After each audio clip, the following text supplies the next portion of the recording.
Welcome to our channel. Today we how to disable LiquidPlanner notifications for workload changes, complete guide step by step clearly. To disable LiquidPlanner notifications for workload changes, start by logging into your LiquidPlanner account.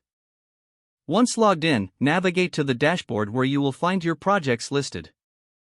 In the upper right corner of the screen, click on your profile icon. From the drop-down menu, select Settings to access your account preferences. In the Settings menu, locate the Notifications tab. Click on the Notifications tab to view all your notification preferences. Look for the option labeled Workload Changes within the Notifications settings. Next to Workload Changes, you'll find a checkbox to enable or disable this notification. To disable alerts for workload changes, simply uncheck the box. Once you've made this change, scroll to the bottom of the page. Click the Save Changes button to ensure your preferences are updated. You should now no longer receive notifications about workload changes. To confirm, you can navigate back to the Notifications tab to verify that the setting has been applied. That's it. You've successfully disabled LiquidPlanner notifications for workload changes. If the page does not load, refresh the browser or try again in a private or incognito window. Make sure you are using the correct email address, then retype it carefully to avoid small typos.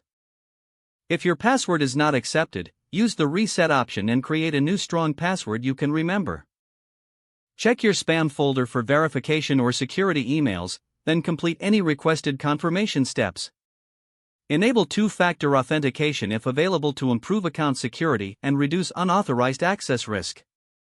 After signing in, review your profile details so your contact information and settings are accurate and current. If you see an error message, note it down and try again after restarting your device and internet connection. Log out when you finish, especially on shared devices, to keep your account and payment information secure. If the page does not load, refresh the browser or try again in a private or incognito window.